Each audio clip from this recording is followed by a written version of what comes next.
Hello friends, Ram Ram. कैसे हैं आप लोग। मेरे यूट्यूब चैनल अयोध्यावादी भैया में आप लोगों का स्वागत है। अगर आप लोग हमारे चैनल में नए हैं तो सब्सक्राइब करें, लाइक करें और चैनल को और आगे बढ़ाएं, मित्रों में शेयर करें, ठीक है ना। अगर आज हम लोग बात करेंगे थोड़ा केमिस्ट्री में, ठीक है ना, कि आज हम लोग बहुत अच्छे टॉपिक पर आए हैं, बहुत अच्छा टॉपिक बताएंगे आज हम लोग क्या करेंगे, द्रव्य को देखेंगे। क्या देखेंगे? द्रव्य को देखेंगे। आज हम लोग द्रव्य के बारे में बात करेंगे। द्रव्य को दो भागों में बांटा जाता है, ठीक ना। उन भागों को भी डिवाइड करेंगे। उन भागों में कौन कौन से लोग हैं, कितने भागों में उन लोगों को डिवाइड किया गया है। आज हम लोग उन लोगों के भी बारे में हम लोग बातें करेंगे, ठीक है ना। तो देखिए, हमारे साथ बनिए आप लोग। आइए देखते हैं कि द्रव्य, बाबू देखिए, द्रव्य को हम लोग समझ लेते हैं कि द्रव्य ही किसे कहते हैं। जैसा कि हमने एक पहले वीडियो में बताया था, द्रव्य किसे कहते हैं कि द्रव्य जो वो स्थान घेरता हो, द्रव्य उसे कहते हैं जो स्थान घेरता हो और जिसमें कुछ द्रव्यमान होता हो, जिसे हम अपने ज्ञानेंद्रियों द्वारा उसे क्या कर सकें, समझ सकें, ठीक है ना बाबू। उसी को हम लोग क्या कहते हैं, द्रव्य कहते हैं, ठीक है ना। अगर हम बात करें द्रव्य का वर्गीकरण कैसे, दो भागों में डिवाइड करा है। कितने भागों में? दो भागों में। एक तो भौतिक वर्गीकरण,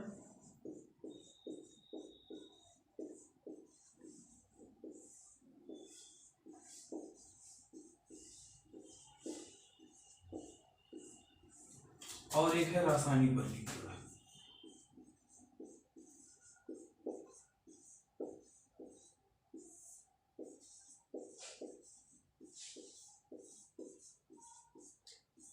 भौतिक और रासायनिक वर्गीकरण। द्रव्य को हम लोग दो प्रकार से समझ सकते हैं, दो प्रकार से पढ़ेंगे। एक तो हम लोग पढ़ेंगे फिजिकल प्रॉपर्टी के हिसाब से और दूसरा पढ़ेंगे केमिकल प्रॉपर्टी के हिसाब से। तो अगर आज हम लोग बात करें फिजिकल प्रॉपर्टी के हिसाब से, फिजिकल प्रॉपर्टी अर्थात द्रव्य को फिजिकल में तीन भागों में डिवाइड किया गया है। कितने भागों में? तीन भागों में। जैसे कौन कौन से हैं? नंबर एक है ठोस, ठोस, द्रव और गैस। कितने भागों में डिवाइड किया गया है? ठोस, द्रव और गैस में, ठीक है। जैसे इनको हम लोग सॉलिड स्टेट,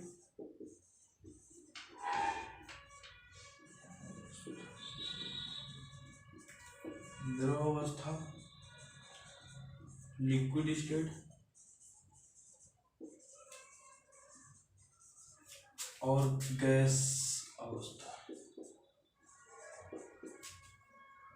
जिसे हम लोग क्या कहते हैं, गैसीय स्टेट, ठीक है बाबू। देखिए, ठोस, द्रव और गैस, ठोस अवस्था, द्रव अवस्था और गैस अवस्था, हम लोग कैसे आज डिफाइन करेंगे इन लोगों के बारे में। भौतिक प्रॉपर्टी के अनुसार से आज हम लोग देखेंगे, फिर बाद में हम लोग रासायनिक अर्थात केमिकल प्रॉपर्टी के अनुसार देखेंगे हम लोग, ठीक है ना। द्रव्य को दो भागों में, हम दो प्रकार से हम लोग पढ़ेंगे। नंबर एक फिजिकल प्रॉपर्टी के अनुसार, फिर दूसरा रासायनिक प्रॉपर्टी के अनुसार।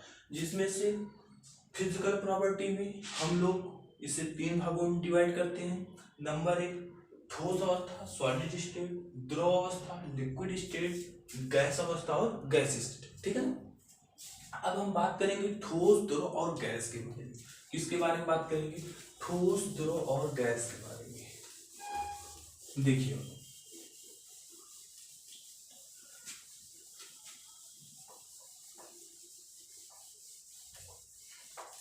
हम बहुत ज्यादा द्रव्य को डिफाइन नहीं किए क्योंकि हम एक क्लास में इसे पढ़ा चुके हैं, ठीक है ना। वहां पर विस्तार में पढ़ाया हूँ। तो थोड़ा देखिए यहाँ पर क्या था। ठोस अवस्था, जिसे हम लोग सॉलिड स्टेट बोलते हैं, सॉलिड स्टेट। द्रव अवस्था, जिसे हम लोग सॉलिड लिक्विड, लिक्विड स्टेट बोलते हैं। फिर आता है गैस,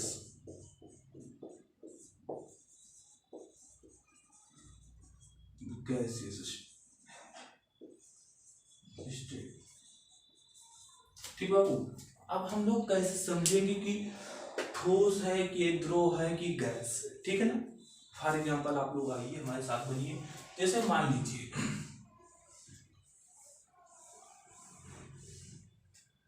इसमें क्या है बाबू, छोटे छोटे अणु भरे हैं।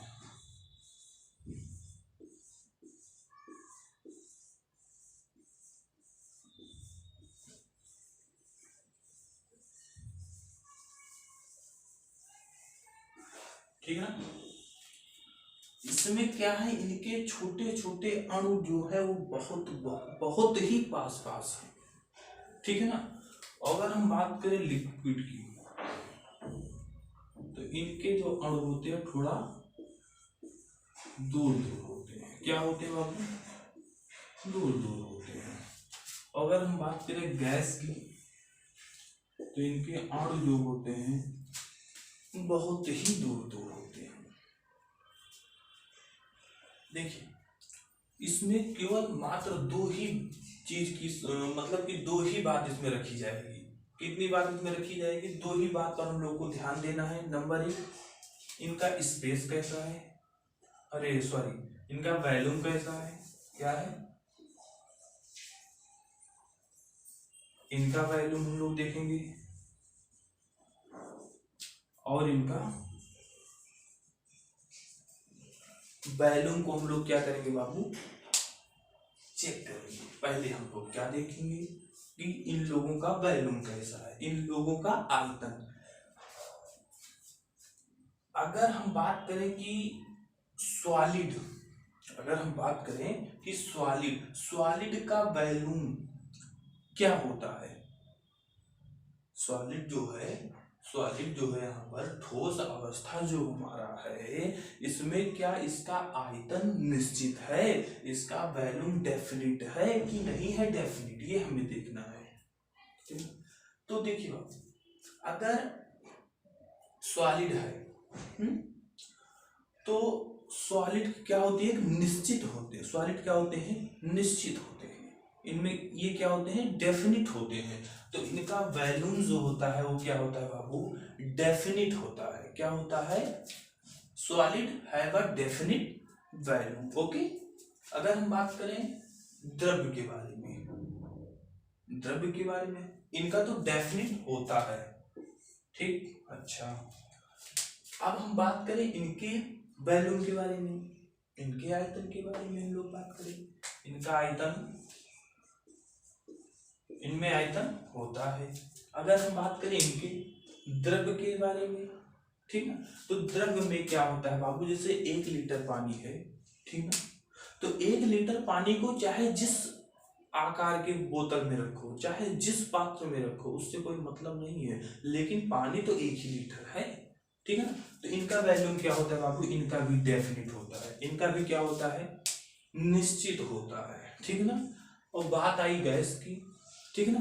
गैस में अगर हम लोग बात करें कि इनका वॉल्यूम डेफिनिट होता है कि नहीं होता, ठीक है ना। अगर हम इनमें बात करेंगे तो इनका डेफिनिट नहीं होता है। इनमें क्या नहीं होता बाबू, डेफिनिट नहीं होता है। समझ रहे हैं आप लोग हमारी बात, सॉलिड।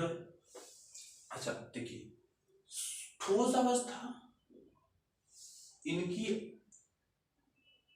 ठोस अवस्था में अगर हम लोग बात करें तो इनका आकार और आयतन, दो ही चीज की बात होती है। नंबर एक किसकी बात होती है, आकार और आयतन की। क्या बात होती है, आकार और आयतन की, जिसमें से हम लोगों ने वॉल्यूम के बारे में देख लिया। इन लोगों का वॉल्यूम किसका निश्चित होता है, किसका डेफिनिट होता है, किसका डेफिनिट नहीं होता है। इसमें से हम लोग जाने कि गैस अवस्था जो होता है उनका वॉल्यूम जो होता है वो डेफिनिट नहीं होता है। लेकिन अगर हम बात करें ठोस अवस्था का और द्रव अवस्था, तो इनका क्या होता है बाबू कि इनका वॉल्यूम जो होता है वो डेफिनिट होता है। अब हम लोग बात करेंगे आकार के बारे में, किस चीज की, इन लोगों का आयतन क्या होता है बाबू,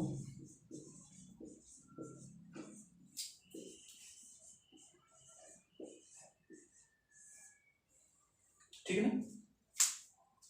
अब हम बात करेंगे इनके आकार अर्थात शेप के बारे में। इनका शेप कैसे होता है, इनका आकार कैसे होता है। दो ही बात इसमें मेन है, आकार और आयतन। अब इनके हम लोग शेप के बारे में बात करेंगे। इनका शेप कैसे होता है और इनका शेप कैसे होता है, ठीक है। अच्छा, आकार, इसका मतलब होता है आकार, इसका मतलब होता है आकार।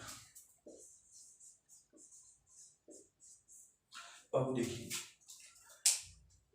जो ठोस होते हैं, जो ठोस होते हैं उनके अणु जो होते हैं वो बहुत ही पास पास होते हैं।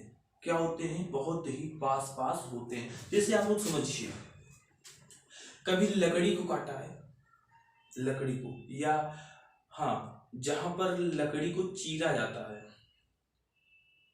जिससे हमारे तखत वखत बनते हैं ना, तो उनको जब चीरते हैं, ठीक है ना, तो देखिए उसमें छोटे छोटे बुरादे, जिसे हम लोग बुरादा बोलते हैं, ठीक है ना, वो छोटे छोटे अणु होते हैं उनके। क्या होते हैं बाबू, छोटे छोटे अणु होते हैं जो आपस में मिलकर बल द्वारा बंधे होते हैं। वो एक बल द्वारा क्या होते हैं बाबू, बंधे होते हैं। जैसे कि मान लीजिए इनके सब क्या है, छोटे छोटे ये अणु हैं, ठीक है ना, ये आपस में क्या है बाबू, बंधे हैं। ये अपने स्थान पर ही गति कर सकते हैं और एक स्थान से दूसरे स्थान पर गति नहीं कर सकते हैं। तो इनका आकृति और आकार, जैसे मान लीजिए मेरा मार्कर है, ठीक, इसका जो वॉल्यूम है और जो उसका शेप है, ठीक ना, दोनों क्या है, इसका डेफिनिट है। दोनों क्या है, इसमें डेफिनिट है। अगर हम बात करें पानी को, ठीक है ना, अगर हम बात करें पानी में, अगर पानी के द्रव्य लिक्विड स्टेट जो है आपका, लिक्विड स्टेट, अगर लिक्विड स्टेट में हम लोग बात करें तो वॉल्यूम जो होता है वो डेफिनिट हो जाता है। वॉल्यूम जो होता है वो डेफिनिट होता है, लेकिन जो इसका शेप होता है वो डेफिनिट नहीं होता है। और सॉलिड स्टेट का शेप और वॉल्यूम दोनों क्या होता है बाबू, डेफिनिट होता है, अर्थात निश्चित होते हैं। ठोस अवस्था, इसका वॉल्यूम और शेप जो है दोनों डेफिनिट हो, जिसमें वॉल्यूम एंड शेप दोनों डेफिनिट हो, अर्थात आयतन और आकार दोनों निश्चित हो, उसी को हम लोग क्या कहते हैं बाबू, सॉलिड स्टेट अर्थात ठोस अवस्था कहते हैं। कोई एनी डाउट। अच्छा, अगर हम बात करें लिक्विड स्टेट की, ठीक है ना, लिक्विड स्टेट कहने का मतलब ये हुआ बाबू, द्रव्य अवस्था कहने का मतलब ये हुआ जिसमें आयतन तो डेफिनिट हो, आयतन तो डेफिनिट हो, but shape is not definite. Shape क्या हो, डेफिनिट ना हो, that is called liquid state.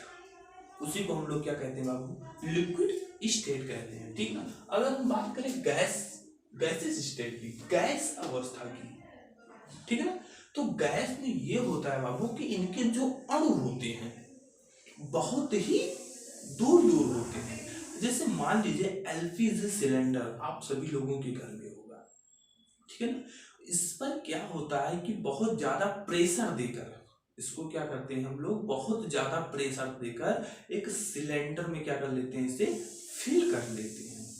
लेकिन जैसे ही सिलेंडर को हम लोग ओपन करते हैं, ठीक है ना, तो तुरंत उसके अणु जो होते हैं, अर्थात जो लिक्विड स्टेट में रहते हैं, लेकिन जैसे ही बाहर निकलते हैं वो गैसेस स्टेट में हो जाते हैं। अर्थात इससे ये सिद्ध होता है कि जो गैस होते हैं, इनके अणु क्या होते हैं, बहुत दूर दूर होते हैं, अर्थात ये एक दूसरे को क्या करते हैं, प्रतिकर्षित कर, अर्थात एक दूसरे से क्या बोलते हैं, दूर दूर भागते हैं। जैसे मान लीजिए अगर फॉर एग्जाम्पल मैंने बताया एलपीजी को, ठीक है ना, जैसे इसको बाहर लाएंगे इसके अणु तुरंत पूरे वायुमंडल में फैल जाएगी, ठीक है ना। तो आप लोग जान गए। और अगर हम बात करें इसके आयतन और आकार की, वॉल्यूम एंड शेप की अगर हम लोग बात करें, ठीक है ना, अगर हम आयतन की बात करें तो गैस को चाहे जितने ही उसकी क्वांटिटी के अनुसार उसको जितने भी उसमें हम चाहे उसको हम क्या कर सकते हैं, एब्जॉर्ब कर सकते हैं, ठीक है ना। तो इसका मतलब ये हुआ कि उसकी वॉल्यूम जो है वो डेफिनिट नहीं होती है, अर्थात आयतन निश्चित नहीं होता है। लेकिन अगर हम शेप की बात करें अर्थात आकार की अगर हम लोग बात करें तो जो गैसियस अवस्था होता है अर्थात गैस अवस्था होता है, इनका आकार जो होता है बाबू वो भी डेफिनिट नहीं होता है। क्या नहीं होता है बाबू, इनके डेफिनिट नहीं होते हैं। अच्छा, आकार क्यों डेफिनिट नहीं होता है? अच्छा, फॉर एग्जाम्पल समझिए, मान लीजिए एलपीजी सिलेंडर का जो आकार दिया है, ठीक है ना, अगर इसे हम कोई दूसरा आकार दे दें तब भी एलपीजी सिलेंडर मतलब कि उस गैस जो होता है उसी के अंदर एब्जॉर्ब रहे, उसी में प्रेजेंट रहेगा। ओके, तो आप लोग आज जान गए solid state, liquid state and gas state, ठीक है। सॉलिड स्टेट जो होते हैं वॉल्यूम एंड शेप दोनों क्या होते हैं, इसमें डेफिनिट होते हैं। और लिक्विड स्टेट की अगर हम बात करें तो लिक्विड स्टेट में वॉल्यूम तो डेफिनिट होता है, liquid state have a definite volume, okay, but not definite shape. Okay, अगर हम बात करें यहाँ पर गैसीय स्टेट अर्थात गैसीय अवस्था की, तो यहाँ पर gaseous state have non definite volume and shape. Okay, अगर हम लोग बात करें इसकी डेंसिटी की, ठीक ना, अच्छा पहले इसकी हम लोग क्या बात कर लेते हैं, फ्लूइडिटी की। इसमें फ्लूइडिटी की अगर हम लोग बात करें, ठीक है ना, फ्लूइडिटी की हम लोग बात करें तो बाबू जो सॉलिड होते हैं इसमें फ्लूइडिटी नहीं होती है, फ्लूइडिटी ना के बराबर होती है। फ्लूइडिटी ना के, कहीं पर आपने देखा है कि ठोस भी फ्लो हो रहा हो ठीक है ना। अगर हम बात करें लिक्विड स्टेट की, तो लिक्विड स्टेट जो होते हैं इसमें फ्लूइडिटी बहुत ज्यादा होती है, अर्थात इनमें फ्लो होने का क्या पाया जाता है, इनमें फ्लो होने का गुण पाया जाता है। अर्थात आप कह सकते हैं कि द्रव्य जो हो, द्रव्य में क्या होता है बाबू, फ्लूइडिटी पाई जाती है। ओके, अगर हम बात करें गैसेस स्टेट की, अगर हम बात करें गैसेस स्टेट की, तो गैसेस स्टेट में क्या होता है, इनकी फ्लूइडिटी मैक्सिमम होती है। क्या होती है, मैक्सिमम, ठीक है ना। तो इन तो फ्लूइडिटी के हम लोग, फ्लूइडिटी का कहने का मतलब ये हुआ, तो ज्यादा इसमें समझने की बात नहीं है, ठीक है ना, थोड़ा सेंस आप लोग लगाइए कि अगर हम बात कर रहे हैं फ्लूइडिटी की अर्थात उसमें फ्लो होने का गुण पाया जाए। पानी को हम लोग जानते हैं कि पानी फ्लो हो जाता है, जैसे मान लीजिए कोई पात्र है, ठीक है ना, उसमें पानी अगर भर दिया जाए, ठीक है ना, भरते भरते इतना भर दे वो क्या पानी होने लगे, फ्लो होने लगे। ओके, ऐसा सॉलिड स्टेट में होता नहीं है, ठीक ना। अगर हम बात करें गैस, फ्लूइडिटी कोल पाई किस में जाती है, जिसके अणु क्या होते हैं, दूर दूर होते हैं, उसी में हम लोग क्या जानते हैं, फ्लूइडिटी पाई जाती है। अगर हम बात करें गैसेस स्टेट की, गैसेस स्टेट में जो होता है उसमें फ्लूइडिटी क्या होती है, मैक्सिमम होती है, ठीक है ना। तो इतना तो हम लोग जान ही गए आज, ठीक ना। अच्छा, तो ठीक है, अगले वीडियो में हम लोग और आगे चर्चा करेंगे। ठीक, thanks for watching my video.